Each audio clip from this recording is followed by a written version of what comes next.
we go. Hello, my friends. Hello, my life warriors. Wherever you are in the world, welcome to the Day In, Day Out podcast. Woo! Today on episode 292, I am very lucky, privileged to have Farah Merani on the podcast. Yes. She is an actor, educator, artist, advocate. And yeah, she has appeared on a number of shows. Let's just say Apple's TVC, NBC's Quantum Leap, the new one. Haven't seen that yet. I'll get there. But yes, how are you today? I am very, very well. Thank you for asking. I'm delighted to be here and be graced with your royal presence. Well, you see, the bribery always works. Yes, yeah. The evidence I have on her life. Yes, just says it all. Say no more. That's why she's taking a quick note. But that's another story. Yeah. Now, would I be right in saying, like, if your parents had their way, you would not be an actress today?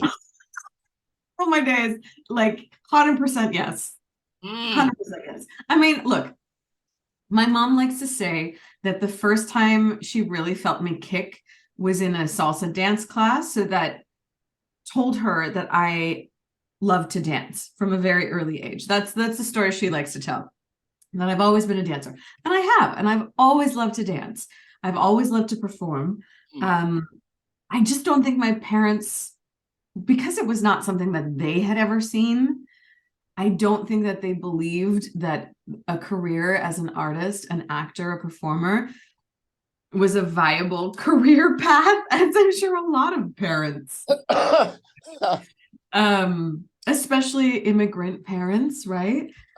Also medical professionals. Both my parents are medical professionals. So the idea that I would pursue a career as an artist was a little incongruous at first. I think they had a hard time wrapping their head around the idea. So there was always a caveat. For a very long time. First of all, it was a hobby. We do it for fun. It helps you become an all-rounded student. It's good for college applications, right? That kind of thing. And I was very much, as a teenager, I was very much being groomed to be, that kind of like head CEO of something, or I don't know, run my own business or take over my family business, something. But I was never pulled in that direction. Like I always wanted to be on stage. I always wanted to write or to dance. And finally, my dad, it was mainly my dad, he said to me, because I lied. I lied to my parents about what I was applying to universities with. So I told them that I was applying to English and communication programs, but what they didn't realize, I had written everything in pencil because we did it together. And here comes the dog. Oh wait, that's that's the culprit. Yes. He's like checking it. Okay, hang on 1 second. Let me just. Oh. There we go. Okay, I'll start that over again. Oh no, that continues. So, yeah. So what happened was I lied on my application for universities, and I had filled in everything in pencil with them. And then when I got to school, I changed all the universities and I changed all the majors. And I applied to like in Ontario, in Canada, you apply on this one form and you write down your 3 top choices of universities and then your 3 majors. Yeah. And so I changed everything to reflect the top 3 universities with drama departments. And I wrote down theater department. And then fast forwards, 2 months, a month, whatever, I started getting letters in the mail inviting me to audition from these schools. And my dad came home with the mail one day and he was like, Farah, why do you have a letter from Concordia? and Concordia University is one of the best theater schools. And I was like, oh, to audition. And he was like, audition what? And I was like, so funny story. I applied for drama programs, and he was like, what? You did what? So then I had to convince him that if I went to drama school, it would also be beneficial for me for law school, because that was kind of the trajectory that I was on. It's like, theater is really good for public speaking and for thinking on your feet and whatever. So then he said to me straight up, he was like, well, Farah, for your first degree, you can do what you like, but you must get a first degree. And then for your second degree, then we talk. And I was like, I just bought myself 4 years. So I did. I went to drama school in Toronto. Yeah. I went to the University of Toronto. And by the end of my second year, into my third year, I was like, this is what I need to do. Like, I don't want to go to law school. I don't want to go to business school. Like, I want to be an actor and be an artist. And so I came home for the Thanksgiving holiday, and I sat my dad down, and I was all nervous. And I'm like, okay, here we go. So, Dad, I decided that I'm not going to go to law school after this. And the only way you're ever going to see me as a lawyer is the day you see me on Law and Order. How did that go down? No. To be honest, I think he was part proud of my wit and part in shock, because he was stunned. I don't think he was expecting to hear that, especially in that way. And he said, okay, we'll see. That was his answer. And then the amazing thing is, and this is where I have to give him, I've always said he's my biggest fan. Mm-hmm. The turnaround happened. I graduated. I started doing I started working, and I started doing well. Then I hit a bit of a slump, and my brother had gone to England for pharmacy school.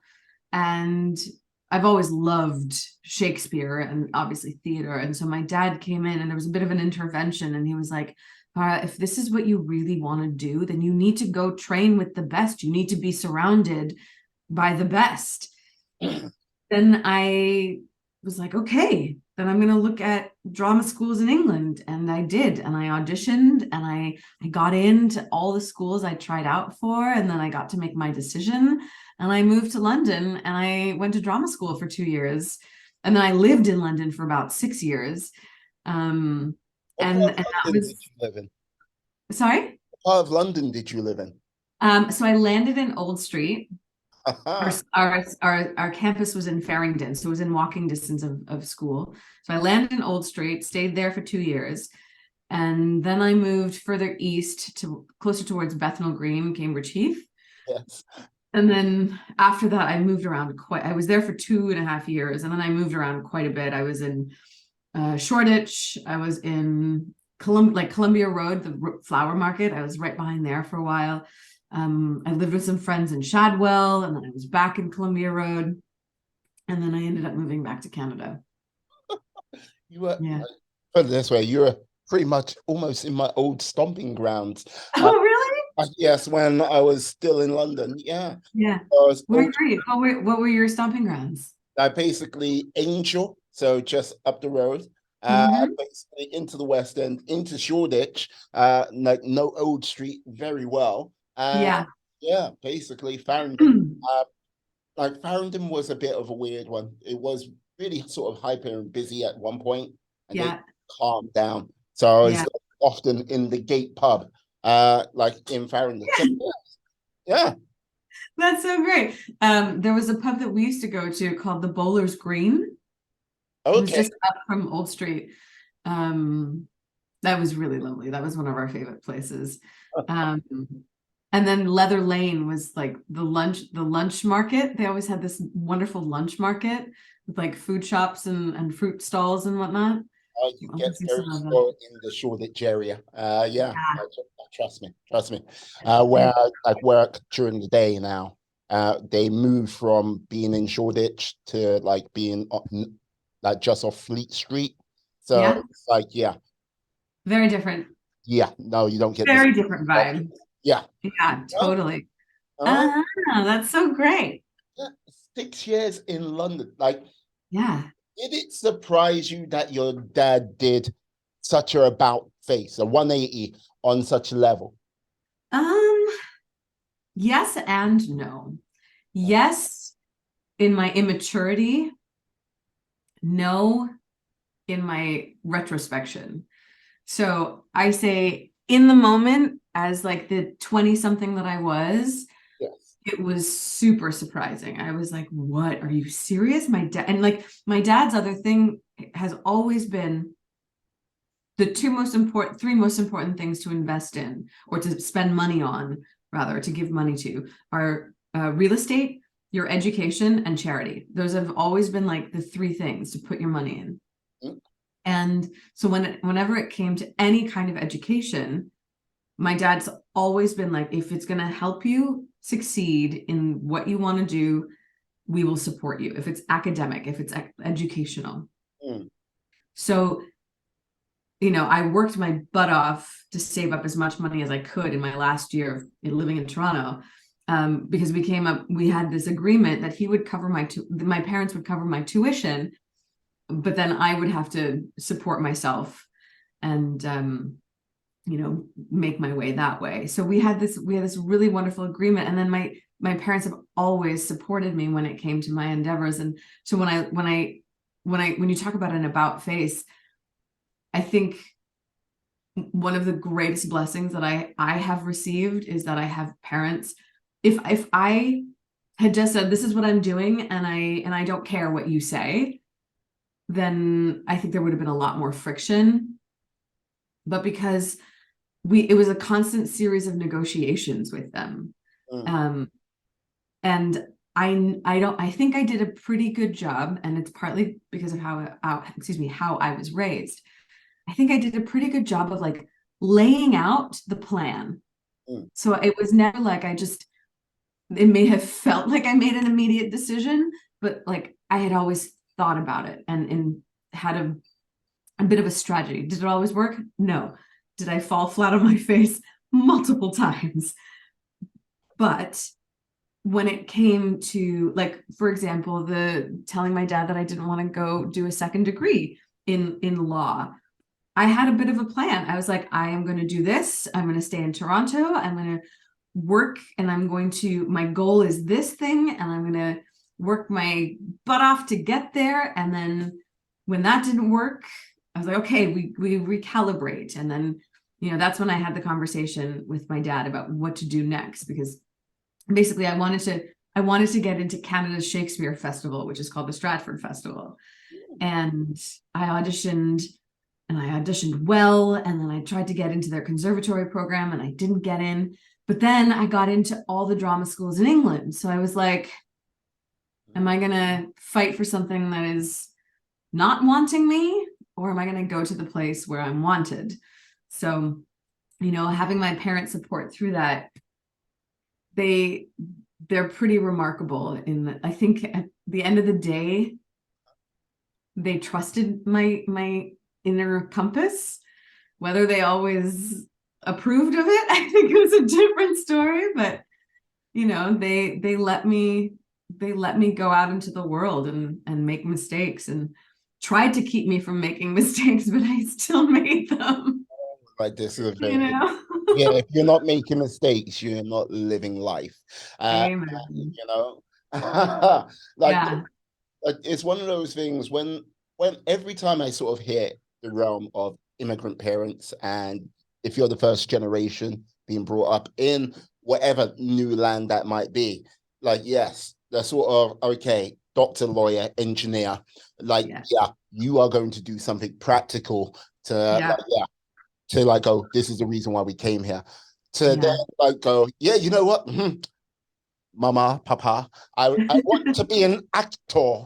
kind of is one of those things which you're like, they're like, wait, what? Oh, okay. Well, I think there's something, actually, if I can add too, I think there was an element of pride that they took. So I did this one show over a summer, and we toured across Canada. Excuse me. And it was incredibly successful. We had sold out houses. And so my parents came to the show in their town, they live in Ottawa. Yeah. So they came, and a bunch of their friends came, like they rallied the troops to come and see this show. And they were like, my parents have always been proud to see me perform. Always, always, always. But this one, I think, this moment was especially meaningful to them because they had so much of their own community coming to see this particular show. And so many people went up to them afterwards and were like, it's so amazing that you've supported Farah in a career in the arts. Like, it must have been such a brave thing for you to support her, and like just giving them all this praise for supporting me in this. And I think there's an element of like, wow, like we did good. Yeah, people don't do this very often. And I also recognize that too, that I have a family that does support me so wholeheartedly. And I felt guilty for that for a long time. Like I carried this little bit of guilt that like, what did I do to deserve such amazing parents? And like went into this tailspin for, a little bit in my 20s at a certain point. But I got out of it basically when I realized like, this is the greatest blessing that I've been given in my life. One of the greatest blessings is that I have a family that just believes in me and supports me and wants to see me do well in whatever I do. Yeah. But like this is the thing, like just meeting you and like they're like most probably gonna confirm this as we talk a little bit further. Just meeting you, getting an idea and a feel of your character, you don't come across as someone which I would say is airy fairy when it comes to like actually engaging with a plan and like going ahead with it. So it's one of those things which I would say would give your parents like, even though they would be concerned, but they would be actually like, okay, yeah, you are much more of a practical, like Yeah. well thought out person. So that's what would give them confidence in doing that. Because okay, yeah, okay, maybe a little bit deceptive with how you manage to apply to university in Canada. Hmm. Hmm. I know. But to like go right, I want to like go do this festival in Canada. That's not working out. But to then go right, go to like the United Kingdom to study for, was it 2 years? Like you were over in the UK for 6 years. Was that all study or was that? No, Yeah, no, it was basically a 2-year program, continuous. yeah. So we didn't have a summer break. We worked through the summer. So it was a 42-week program. 2-year programs are 44-week Yes. programs. So, we took holidays at Christmas, Easter, we had a short summer break, but we didn't take 2 months off in the summer and then come back in September. We finished at the end of that academic year. So it was effectively 18 months, but it was a 2-year program. Yeah, but 2 years, bam. Like, did you do any acting work in the UK or was it? Did. Ah, Yeah, I did quite a bit actually. really? Yeah.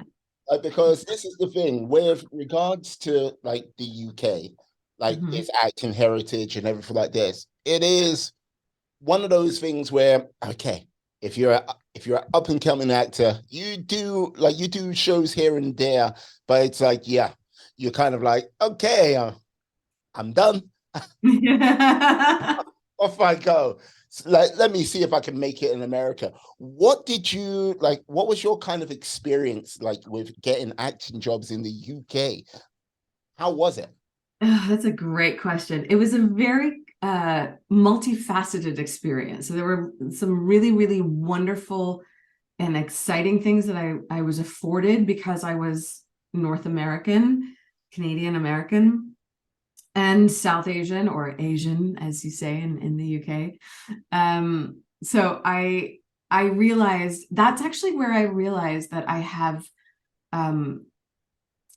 certain opportunities available to me because of my identity, because of who I am, Mhm. that I didn't realize when I was living in Canada. So It took me a little bit. It was a bit of a stumbling start, but then once I had this realization, I made the decision to really embrace that. So part of it was really embracing my culture and my accent and my abilities, obviously.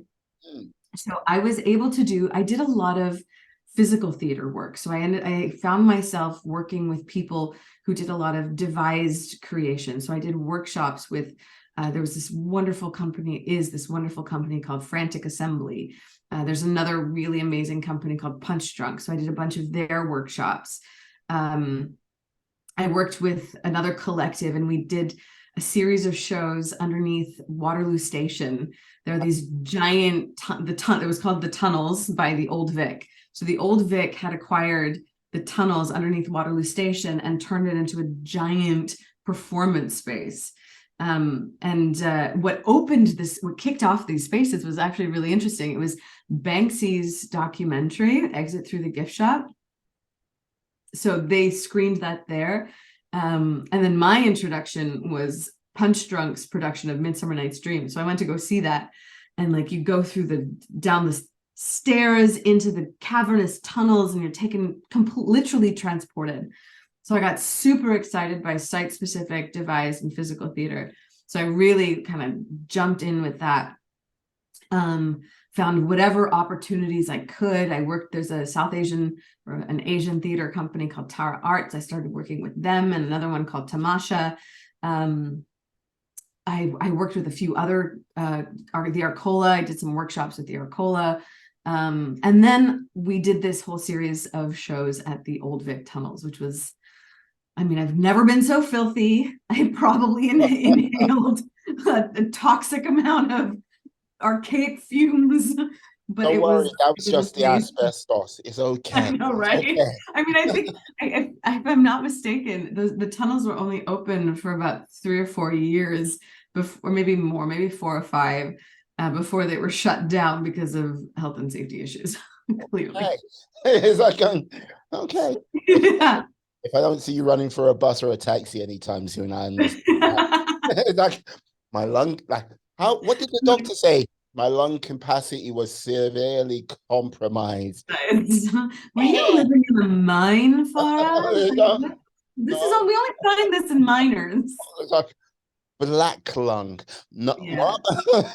But I would come home from rehearsal or from the shows, Yeah. and I would have like a lick of black, like just a black film all over my body, like my hands, the back of my neck, especially, just like I was a chimney sweeper.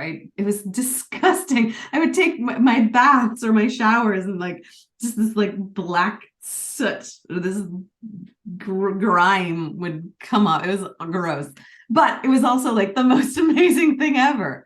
I'm just saying you're painting a glamorous picture of acting. Right?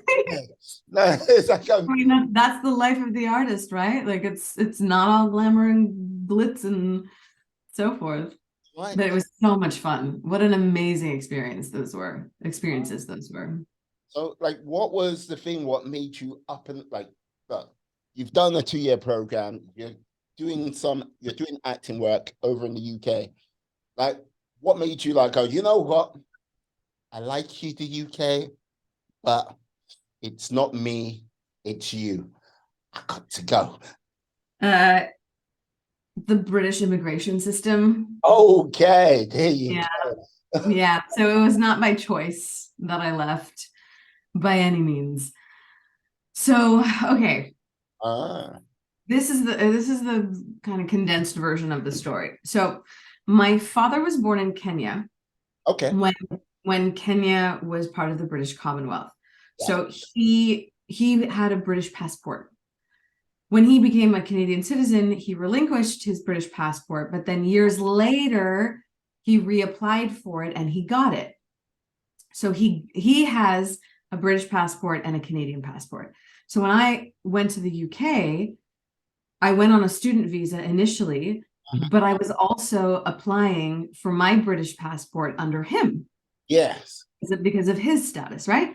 So we as a family, we thought this was a brilliant solution to getting me to England. Because once I graduated, because it was about a 2-year process, once I graduated, I would have my passport and I would be able to live and work and just be in the UK.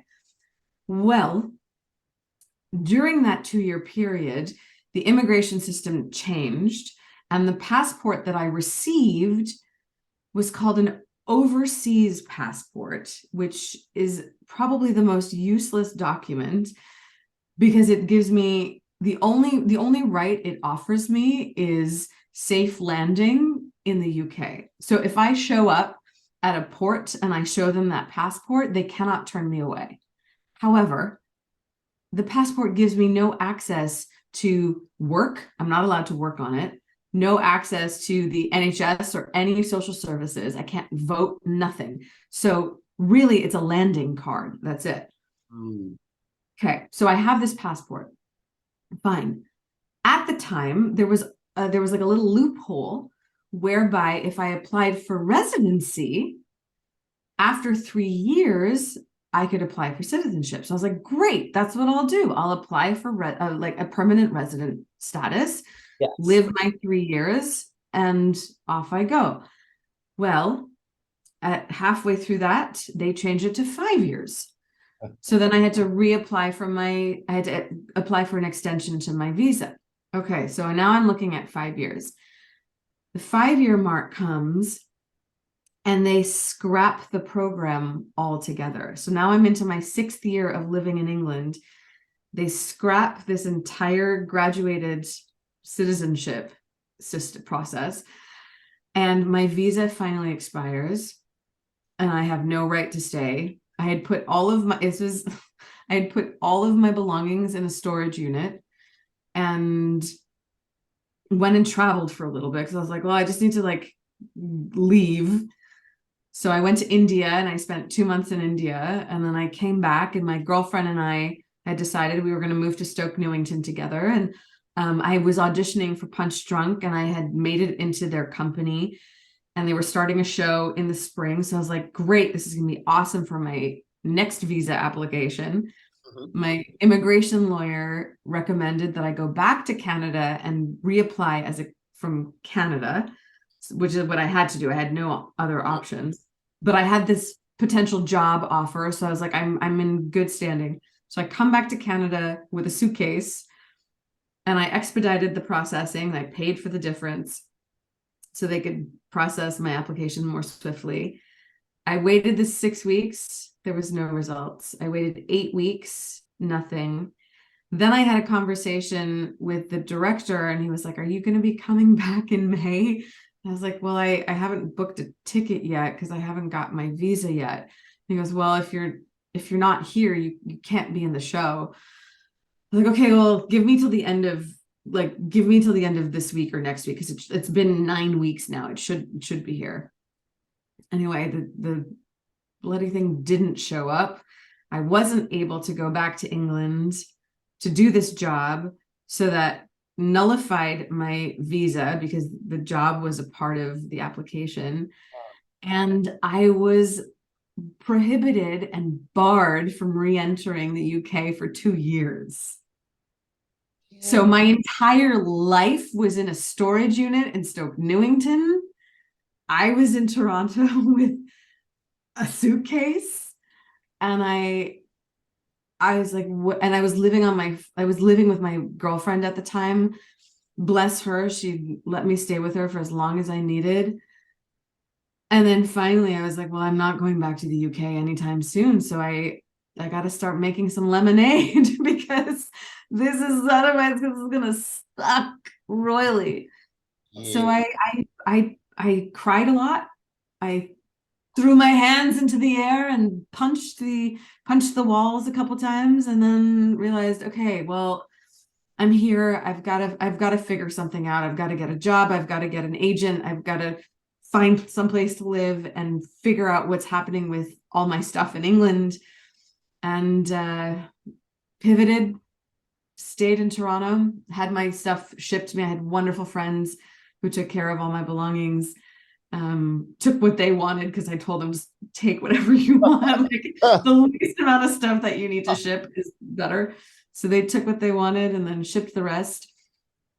And after my first full year in Toronto, my first full winter, I should say, Oh, I was like, I can't do this full time. This is not the place for me. I don't want to be here because winter just makes me miserable. Being cold makes me miserable. you're in, And you're in the wrong country. I was 100% in the wrong country. So then, long and short, a year later made the decision that I was gonna figure out a way to get to Los Angeles, to get to the States. And rather than going for a visa this time, I went straight for my green card, which is the permanent residency, Yeah. right? And took me 2 years, but I got it. And then in 2018, I moved here. There you go. There's my life story. No, I hear you. I was going to ask why you picked LA, but yeah, we'll come to that in a second. But when it comes to the UK and immigration, let's just say, like the country I call home, the country I was born and raised in, is not the best when it comes to that type of things. Look, just ask people who are in the Windrush generation, and they will most probably tell you many a tale of woe and terror, let's just say. And with regards to that sort of visa changing, I had one of my best mates who's now came over from Australia.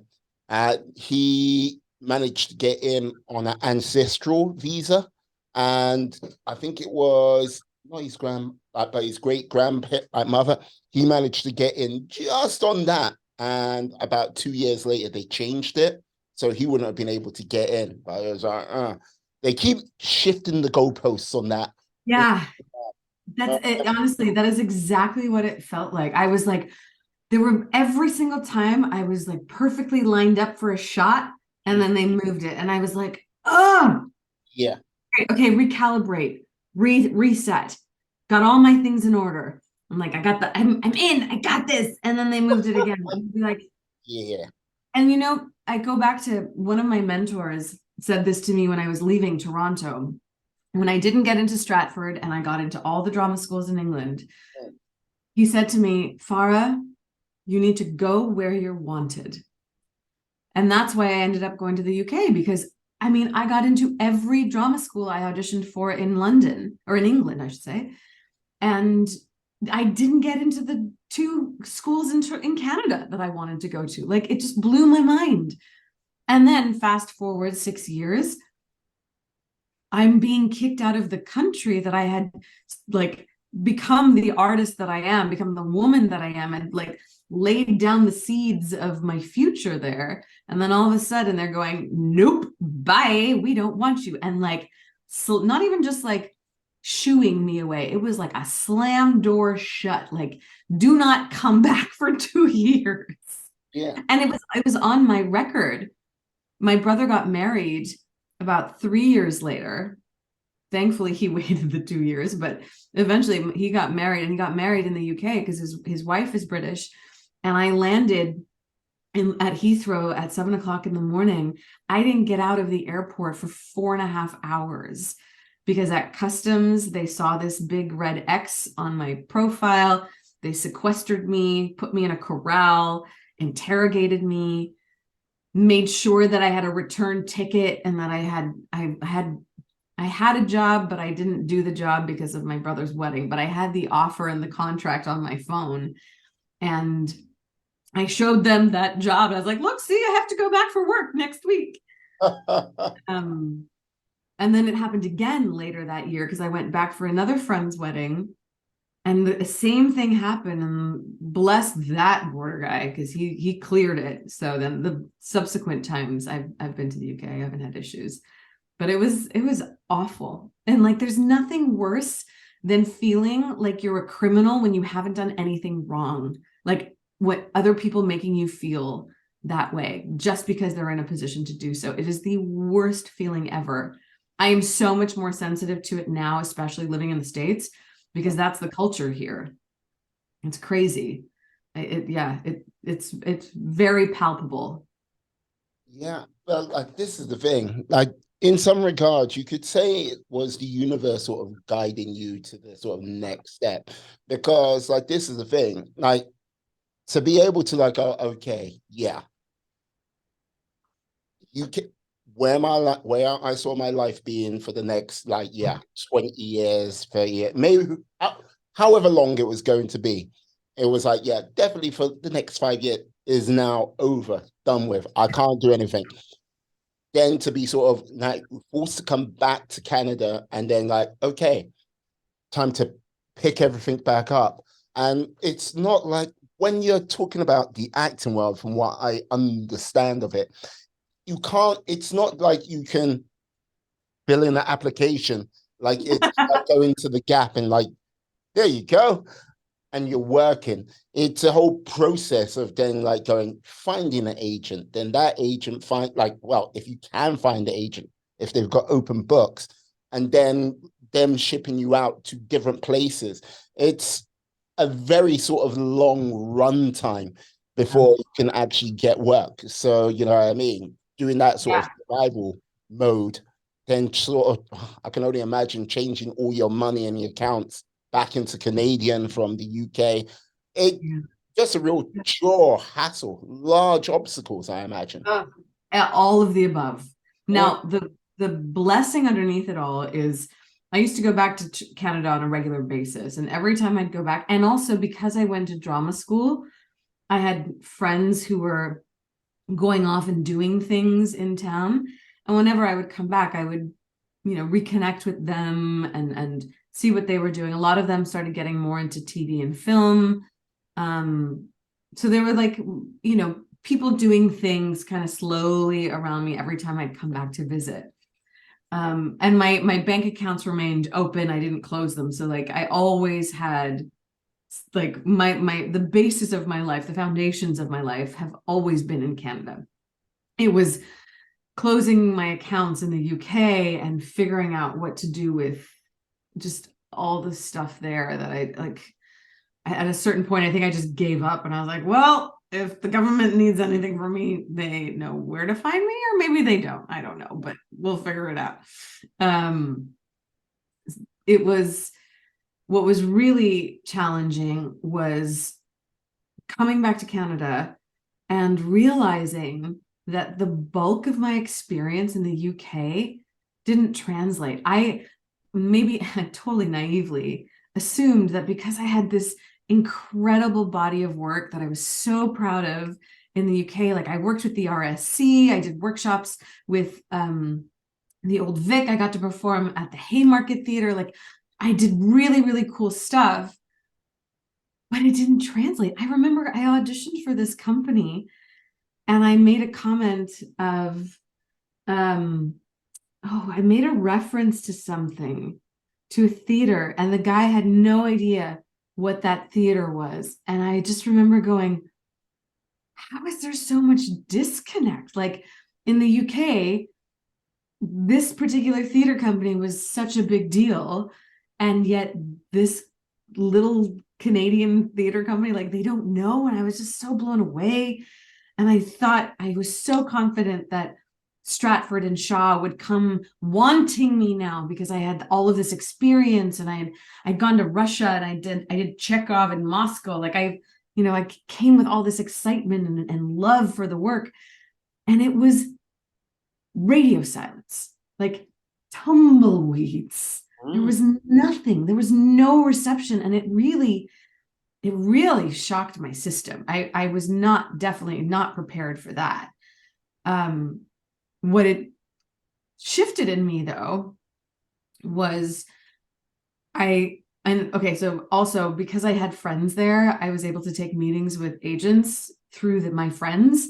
So then I did end up having 3 options that I got to choose from. And I was very grateful that I was able to get an agent right away, because then I started going out for more TV work. And I realized, I mean, I already knew this, but I started making way more money doing TV than I was making theater. Right, surprise. Sherlock. Surprise, surprise, surprise. So I started doing a lot more TV work, and it was a synergy of that realization, the commercial viability of who I am, and the winter, that I was like, I don't want to stay here. All of the decisions for this part of the industry are made in LA. I need to start carving out a presence in LA. So then I started coming down here first for pilot season, which is usually February, March. So I would come down for a few months. Pilot season is brutal.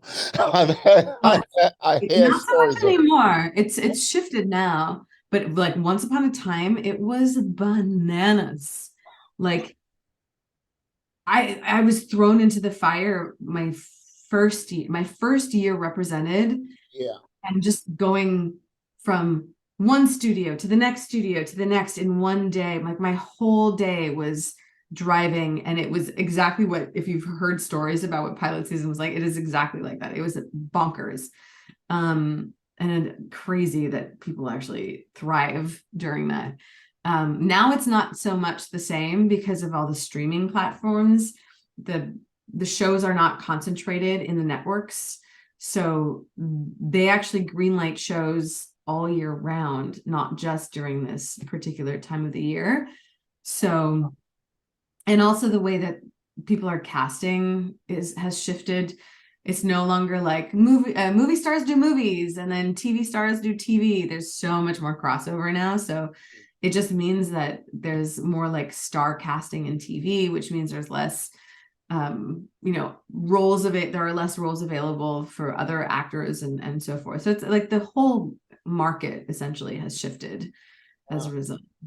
Because like this is the thing, like, and I'm not part of the industry in any way, but like things I've observed from like one of my best boys, he works as an extra, and I basically, yeah, oh god, what, he is a SAG unionized extra. Started at the bottom. It's like, oh, you're extra.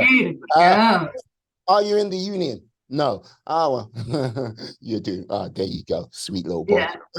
But that's a tough slog too. yeah, tough slog. But like the way I look at the sort of Hollywood system, even though it's Hollywood located, but there's New York, Georgia, from where you see all of the at the end of that, and basically Vancouver, like and Toronto.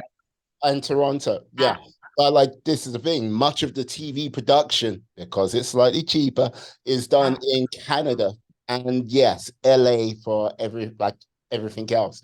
I think there might be one or two places I might be missing. Mm-hmm. But there is like a sort of quite a vibrant activity. So you didn't kind of need to leave Canada in some regards, but yeah. There is an opinion that is very truthful about that. I sometimes do wonder, but then I also realize that Canada also has a glass ceiling. So there's a very real experience. I mean, it's different for everybody, first of all. Like that's the first caveat. It's different for everyone.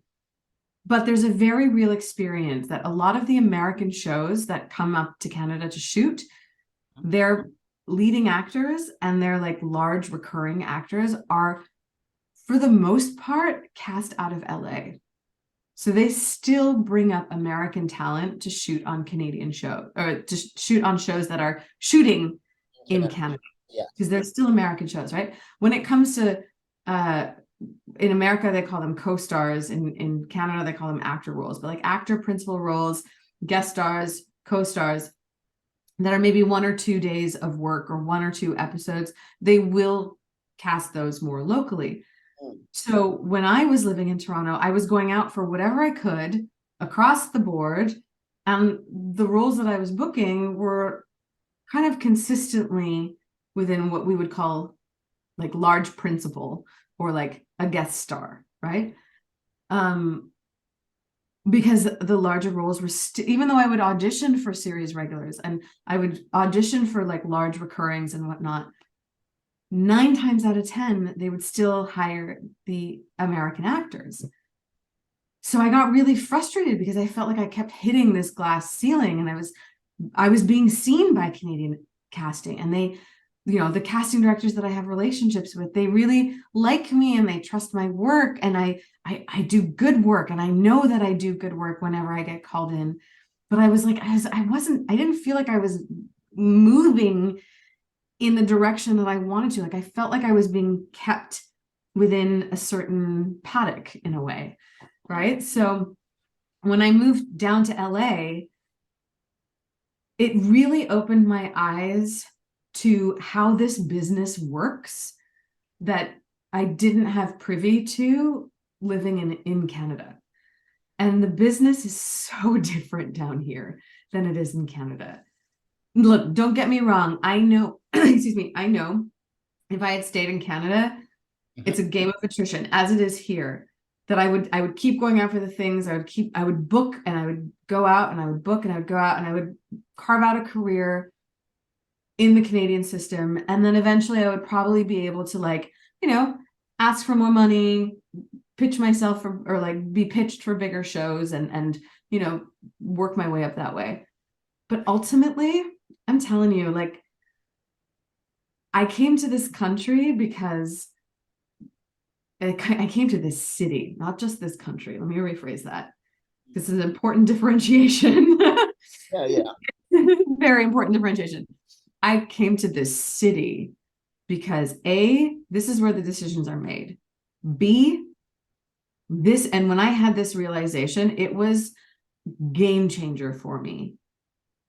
Los Angeles is the city where dreams have currency. People believe in dreams here.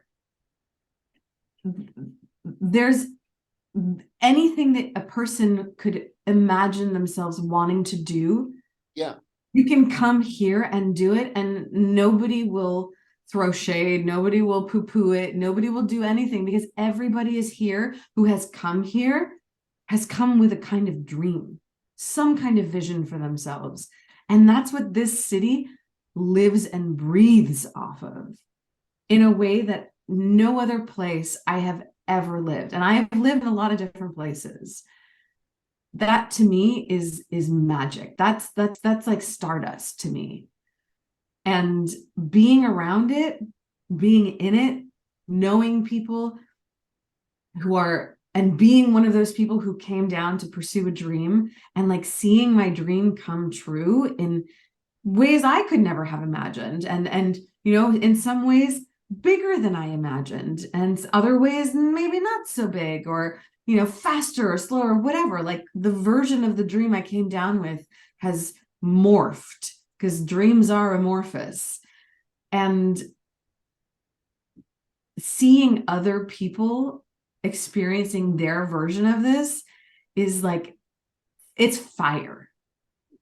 It is really fire. I hear you. I hear you. And yeah, you're right. Dreams are amorphous. But like, this is the thing. I get, like, you're not saying it, but I get this vibe. I'm mostly 99.9% wrong. Like, this is the thing. Yeah, you're an actress and everything like this. Yeah, advocate. But it's like, I get this vibe that you're an actress today, but I don't think you've got your eye on a different type of prize for tomorrow. Am I right or am I wrong? And what if you have got a different prize? What is that different prize? Well, your instincts are sharp. And one of the things I have claimed to never be is a one-trick pony. Okay.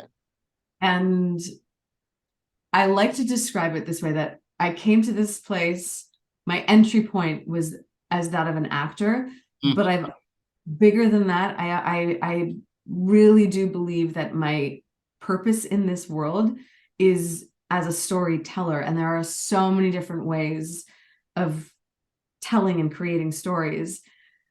Writing is a big part of what I do now, creating content that, and it's taken me some time to really start owning my voice and my perspective, because for the longest time I was like, yeah, but nobody wants to hear like la da da da da about my version of the world.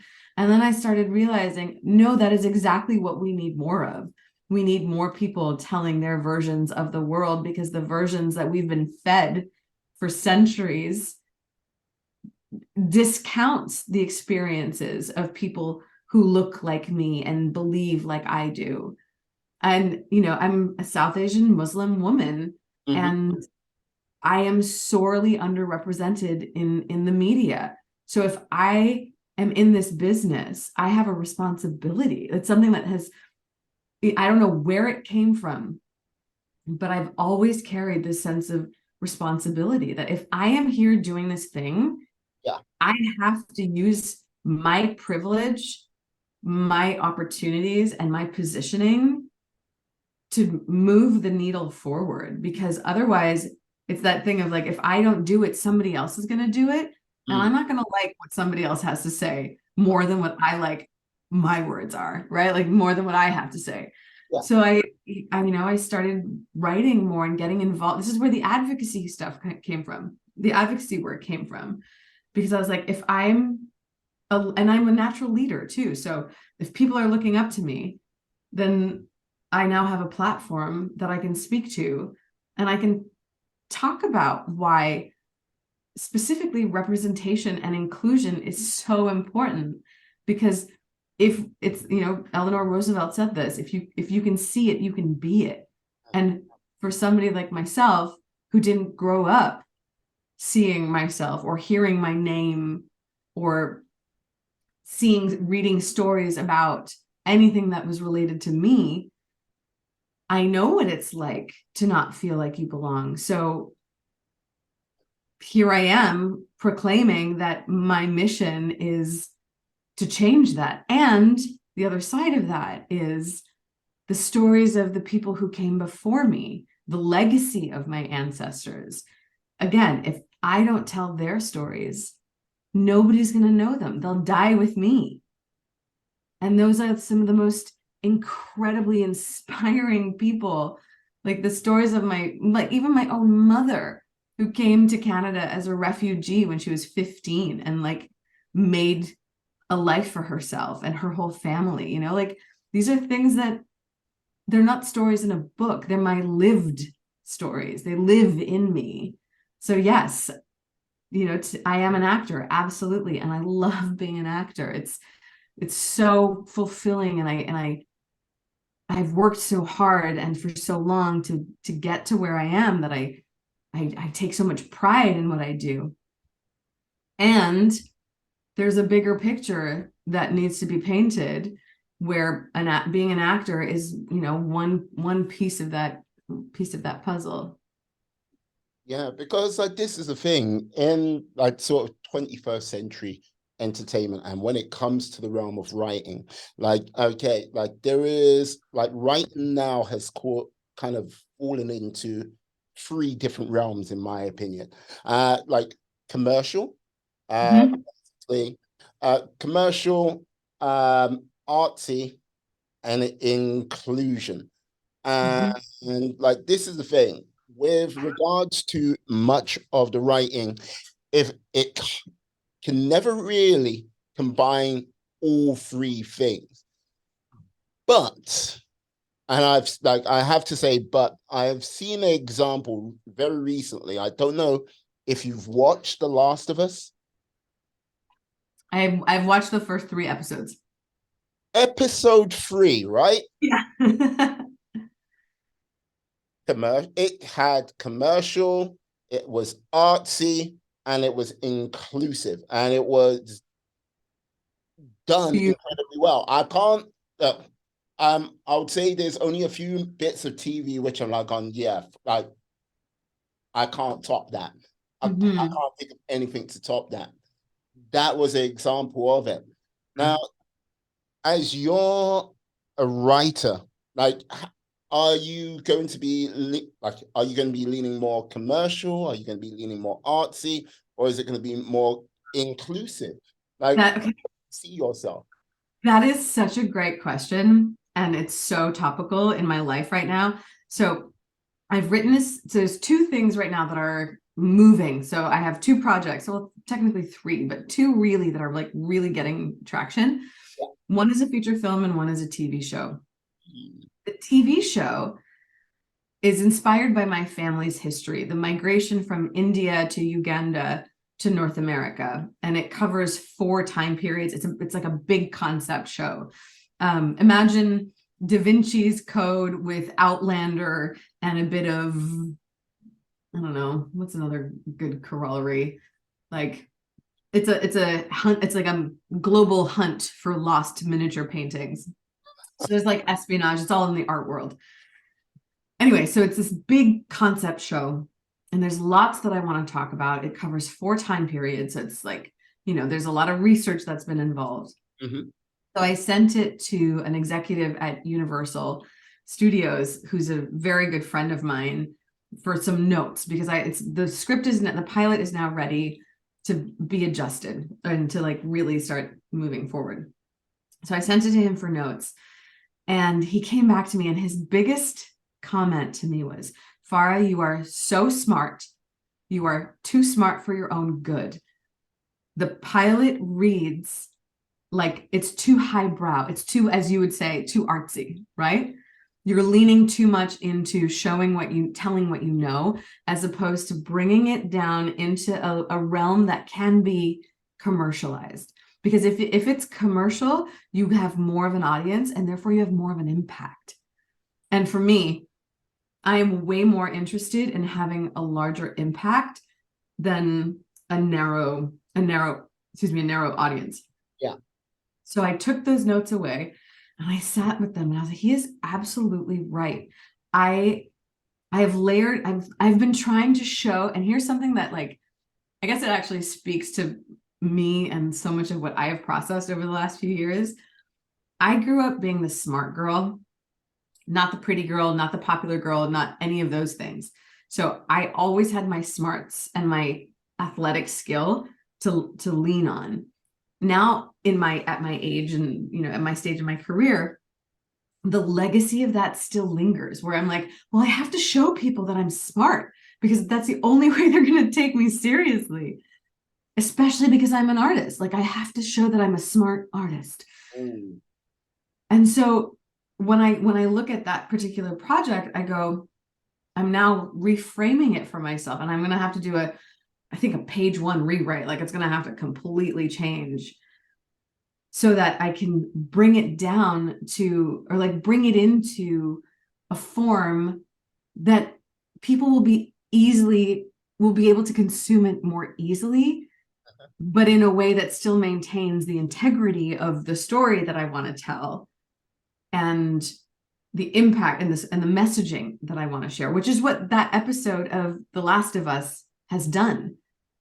It's like, it's not the characters talking about all of these things that have happened. It's the guy going to get the resources, putting them together, us watching him set up these booby traps, and like watching him eat, looking at all the monitors, right? Like, we're watching him do these highly sophisticated things, but nobody's explaining it, right? We're just taking it in.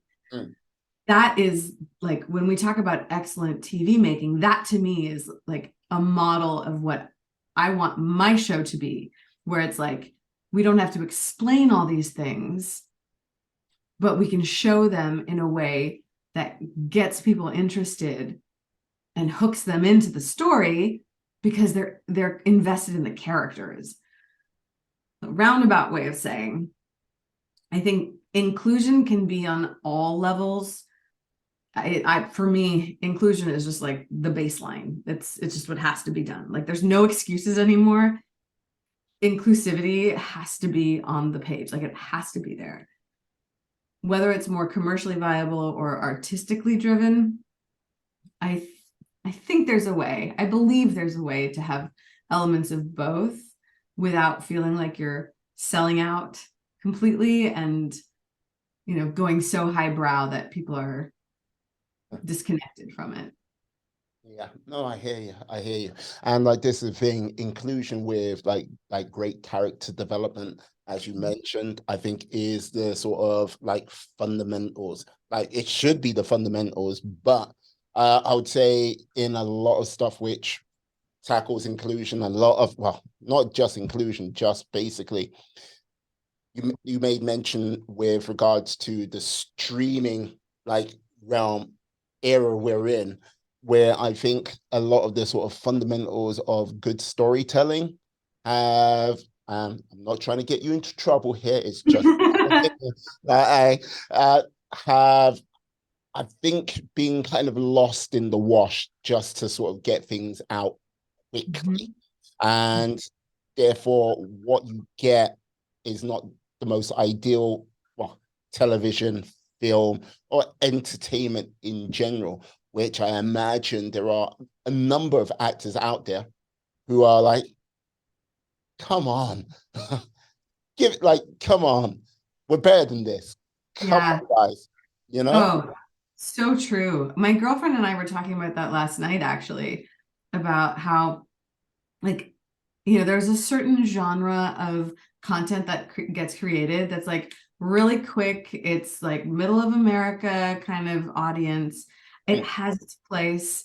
It's important for what it offers, which is essentially comfort and familiarity. And that's when we are in times of turmoil, that's where we go to, right? We need that kind of content.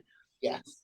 But at a certain point, like from an actor's perspective, 100% from the actor's perspective, there's, for me anyway, and for a lot of my peers, a lot of the people that I speak to, and a lot of the other actors that I'm friends with, we can very easily make a very healthy living making certain kinds of content and just being okay with it. And that's great because that affords a certain kind of life as well. Like if you're getting a regular paycheck, if you know that you're on a show that has like 12 seasons behind it, like that's not meaningless. Like that's super important for a lot of people. There's the other side of it too, which is specifically from this perspective of a writer. For me, I'm like, I can't write that kind of content. I've tried. I gave myself an exercise to write a movie, like a movie of the week. And I just like, I thought I succeeded. And then I sent it to an executive to read and give me notes. And that was her first note too. She goes, "You're too smart for this." And I'm like, can I not get anything? Yes, Like, okay. I just want the bottom common denominator. But she was absolutely right. Like, my natural instincts are to lean into more sophisticated storytelling. And I think what streaming has done on the flip side is it has made us as audiences more acutely aware of what interesting characters are like, what more fleshed out story arcs are like. We are a more discerning audience. Because we are a more sophisticated audience than we were even 10 years ago, right? So, I think a big part of my journey right now has been about embracing these are my skill sets. Like, I'm not going to pretend, like, here's the other part of it. I don't play dumb very well. Like, if I get an audition to play somebody who's like not the smartest tool in the shed, I struggle with that because I know that I come into the world with this energy of being an educated person, because I mean, that is what I am. But I just know that like I naturally lean into and gravitate towards roles that tend to be either more educated, higher status.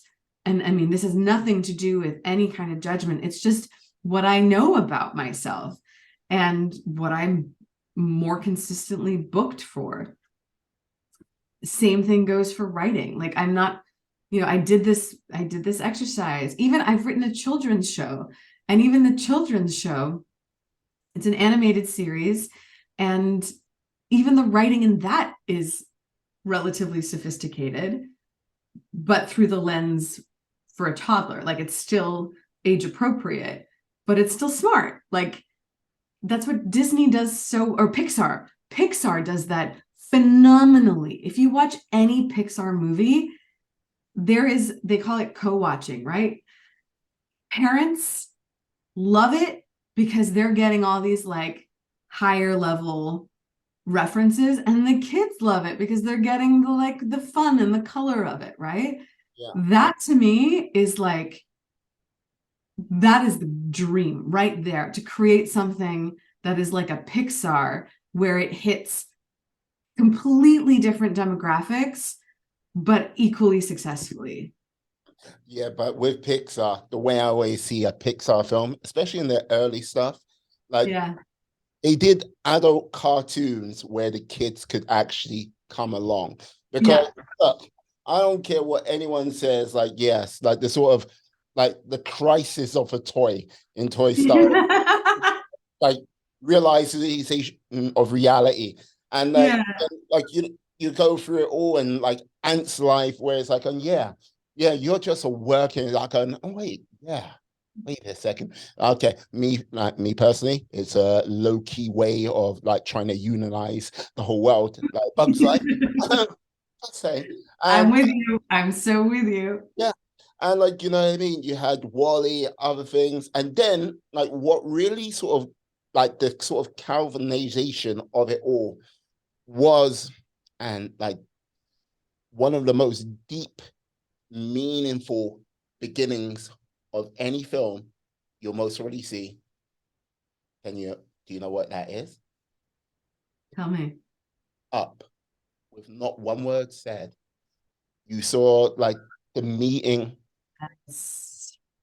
you saw how a friendship began, then basically how a life unfolded between two people, how that life was like, yeah, all the little things which could throw things off in life, and then like, yeah, like tragedy because they can have like bear children and but they getting over it. Like, yes, we'll travel and the little things which over the course of time before you know it, yeah, Yeah.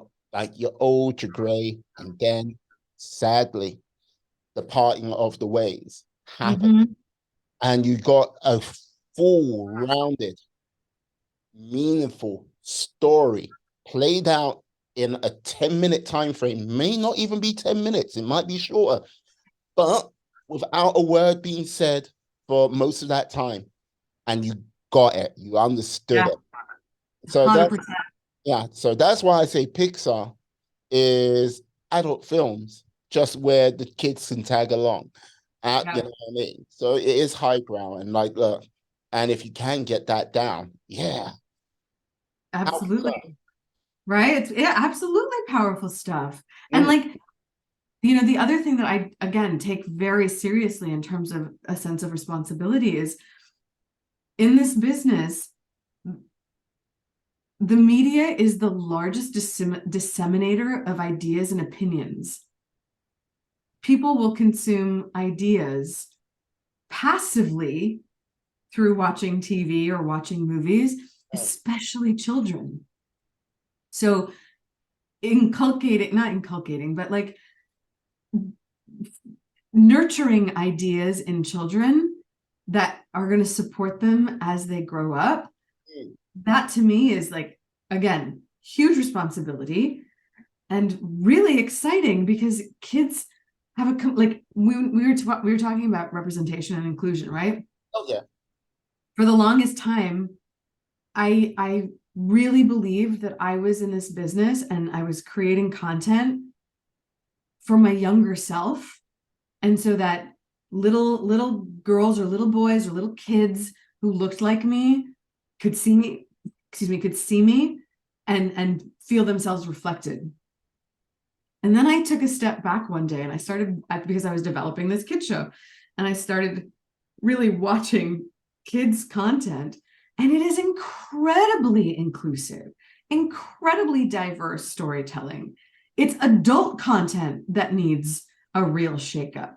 So that was a moment where I essentially expanded, and I was like, I don't need to focus on kids content. Like, kids are doing okay. The kids world is being fed with a very nutritious meal.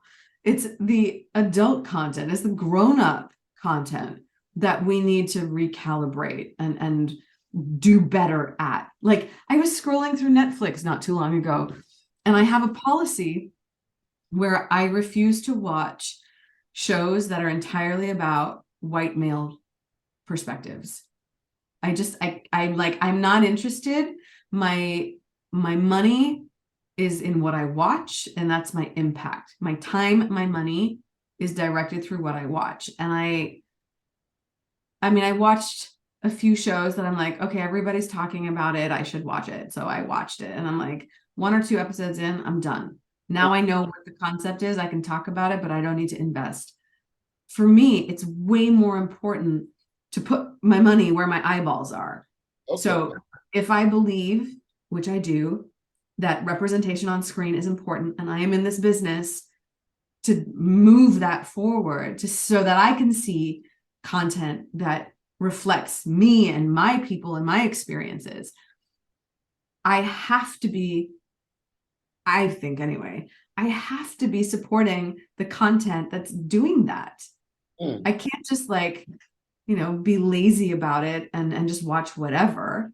You know what I mean? So I also take viewing very seriously. My parents and I was visiting them a few months ago before the holidays, and my dad loves anything history. He's a total history buff.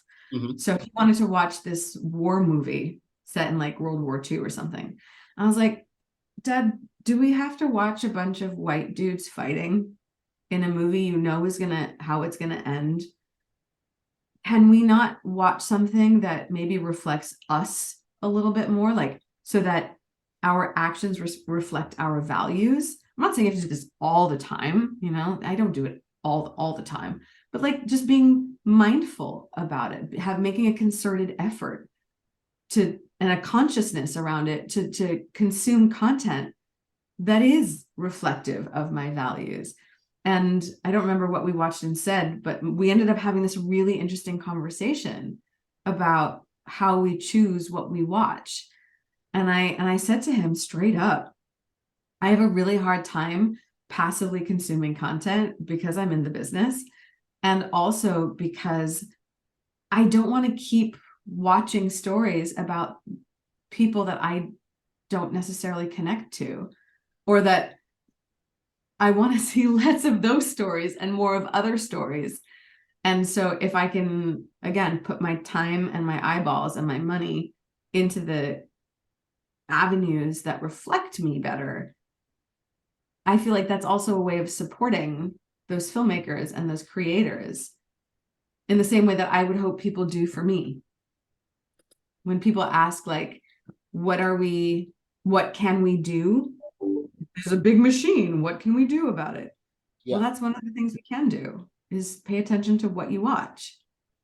Like, what I would simply say, like, because like this is the thing, and like I think sometimes this is where like inclusion and like commercialization sometimes fall apart, because like your dad like was like, yeah, let me watch this World War II like film TV show. Like, yeah, you were like it's a bunch of white dudes, like doesn't matter, like, because your dad was going to be entertained, he was going to enjoy it. Like, the whole thing is like, that's where I sometimes think inclusion material fucks up big time, because they don't actually like, it's like if you're too busy just trying to give out the message without like being entertained and have that engagement there, then you could have the best story in the world, but if it's not sort of connecting on many sort of different levels, because look, your dad didn't care it was about some white guys. He was just like, I enjoy this, I'm going to be entertained. And that's large sways of people. And with regards to, I think, a lot of Hollywood today, with regards to entertainment, they kind of ignore what the past of Hollywood was with regards to the business sense, with regards to the connection and entertainment to build what is new, this new inclusive thing, which I say, yeah, bring more inclusion in, but like, you know what I mean? Do all of this, like, yeah, make it that, yeah, like your future child be able to see it, like their faces represented as the hero or the villain or however they want to be seen. They can point to a number of different examples of that. My child, like, yeah, like Thomas's child, whoever. Yeah. But if you're like, if the message is just like, it has to be inclusion, but there is no entertainment, there is no sort of like, yeah, that sort of realm of commercialization, what goes with it. Like, rather than having sort of bold, big IPs where, like, yeah, many a child can look at themselves and go, this is who I'm going to be. And like, this is how I see myself. Like, for that window of time when all kids, like, I'm a dinosaur. Raw. Okay, yeah, off you go. But that won't happen. And it's a case of, yeah, people have a moment in the sun, but it'll be a case of anything which comes up where, yeah, people like me and you, which you go, yeah, this is going to be great because it's showing my life, but there is no sort of commercial growth or like commercial like connection to entertain not just myself and yourself and people like us, but on the masses. Yes. Then it's going to be like I would just say it's going to be start, stop, and then our kids and our kids' will most likely be having the same conversation. Yeah. Well, which is why I really I hear what you're saying, and I so appreciate it because I think what you're saying is really spot on. And I think that's why it's so important that people like myself, like us, we are creating content not in separate silos, but in that same lane. Like, I think it's really important that we are constantly looking back. What worked in the past? What did other people do to get us to where we are? And then also, what is the future that we want to see? So when it comes to, making movies, for example, or TV shows or whatever it is, always making sure that there's an audience, right? That's like the hands down most important thing. Who is your audience? Is what everybody asks, right? Who are you making for? Who is going to come and see this? Super important. And I really do believe that the synergy of those two things, your audience and your intention for telling this particular story, and this is like going back to Pixar, right? When those two things come together, that is when we're not just in an echo chamber, or we're not just in a silo creating for a certain community or a certain type of experience. I'm thinking of the film, either Everything Everywhere All at Once. Yes. Right? A perfect example of a critically acclaimed film with incredible performances, quite highbrow in terms of concept, but also so wildly popular and widely popular, right? Like, that's a beautiful example of that commercial viability and that inclusivity that you were talking about coming together in a really balanced way that everybody received it. The message didn't get lost. It was everybody received it, and on various levels people received it, right? From the artists to the everyday schmo. Yeah, because like this is the thing. I think this is with regards to South Korea and like it's sort of like realms. Like, look, you mentioned Everything All at Once. Now, like, look, Parasite about two years ago, and like, yeah, one of the largest shows which hit Netflix, Squid Game. Totally.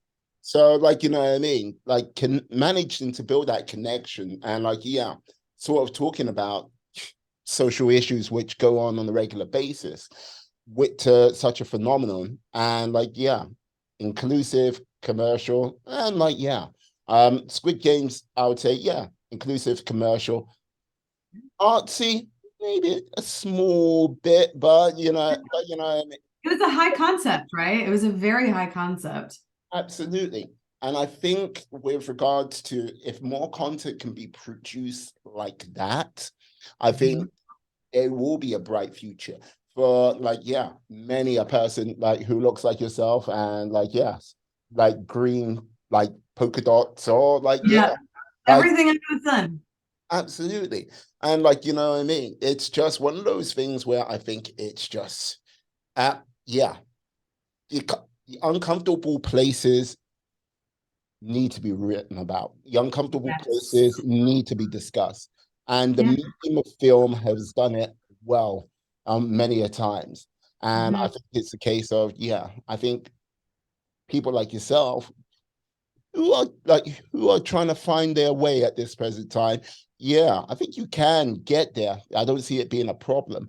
I like this is the thing. I'm getting a sense more like you're gonna end like rather than make a film or make a TV show, you're gonna end up doing a novel rather than that. Yeah, yeah, Interesting. yeah. No, because like this is the thing. Interesting. You I know what you say though, what's clever about that in a way is my manager and I talk about this all the time that all producers want now and studios want is established IP, right? They want books or now video games. So anything that already has an audience that can be adapted for screen, that's like I'm constantly looking at books in a different way now. I'm like articles in the newspaper.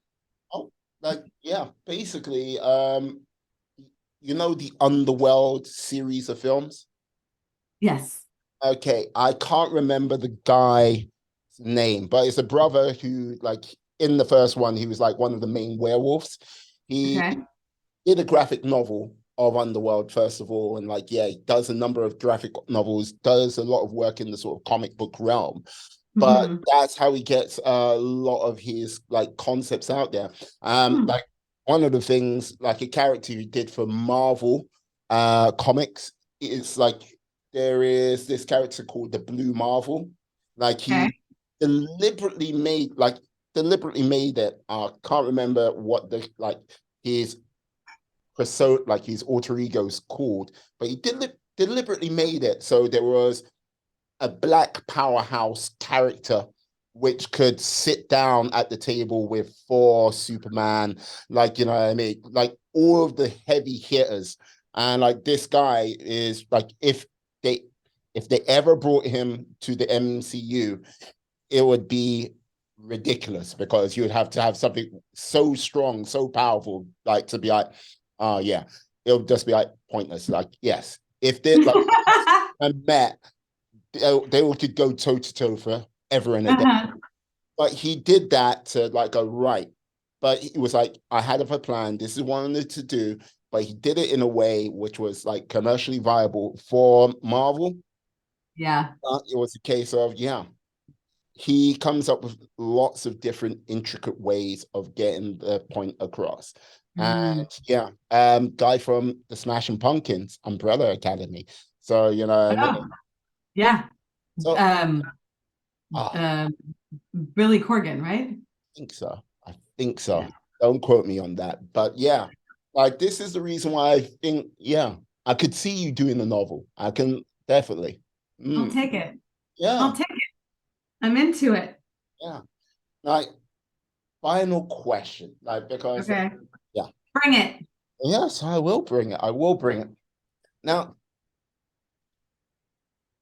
if I like if I went, you have three paths you can go down. But like you can only like there's three options, but you can only go down one path. Like, okay, actor, writer, or producer, which one would it be? It would be an actor. Mm, And I'll tell you why. For me, what is the most powerful thing is the communion between performer and audience. mhm, On stage, that connection is live in real time, literally in the same physical space. The storytelling is there.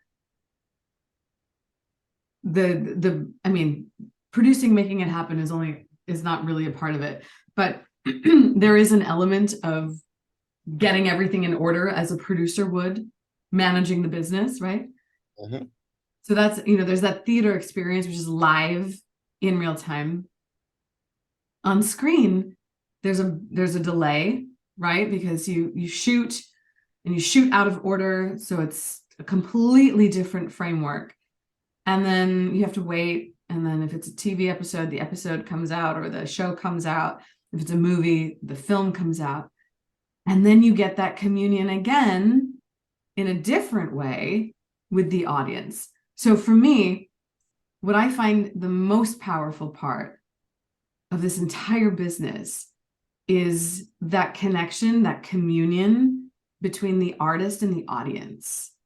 That to me is hands down way more fulfilling and exciting and meaningful than the lead up to it. So that's what I would say. Okay. Okay. Yeah, I'm intrigued to see, like, if I ask this question in like 3 to 5 years' time. Okay. But, All right. Yeah. I like it. Perfect. We'll circle back and see what happens. Oh, we shall see. Yes. Done. You're on my radar now, Farah. You're on my Right. radar now. Right. Farah, how can the lovely people out there find you on these interwebs? I would say the thing I'm the most present on is Instagram. It's very easy. It's at FA_ME. So the first two initials of my name. And otherwise, if you search my name, I pop up in all the usual places. So, and you can find me on TV, like you said at the beginning, on Quantum Leap and the third season of C. And actually, what I'm super pumped about, which I'll give a little plug, is I'm voicing the lead of a video game called Thirsty Suitors. It's really fun. It's going to be coming out in June because we still have to finish the voice recording. And what's really special about it is that it's the first South Asian storyline in a video game. And it's about this young woman, and she goes back home because her sister's getting married, and every level of gameplay is an ex from her past. And she has to find a way of reconciling with her exes. So the log line for the game is disappoint your parent, battle your exes, disappoint your parents. So I'm really, really excited for this game to come out. It's also really meaningful to me because it also talks about issues that are very present in the South Asian community, in fact, other communities as well. Like there's gender identity, there's shadeism, there's traditional family values versus modern communication styles. Like it's a really clever but really fun game. Oh, and the gameplay is dance battles, skateboarding, and cooking challenges. So there's also like recipes that you can Indian recipes that you can pull from the game. Okay, I think I'll be down for the dance battle. I'm not too Yeah. sure. It's like or if I did cook, God knows what would happen. We shall see. We shall see. It's going to be really fun though. So it's called Thirsty Suitors. Thirsty Suitors. You hear it here, people. Come June. There you go. Brilliant. Farah, it has been a joy, a pleasure, and a delight to have you on the show today. 100% likewise. Thank you. Brilliant. Thank you. And I'd like to say thank you to you, my friends, my life warriors, for sticking with us to the end of the show. Please stay well, stay safe, be awesome, be excellent, be fantastic. Be all the positive bees you can be in this world and then some. And remember, shoot for the stars. Peace. And we are...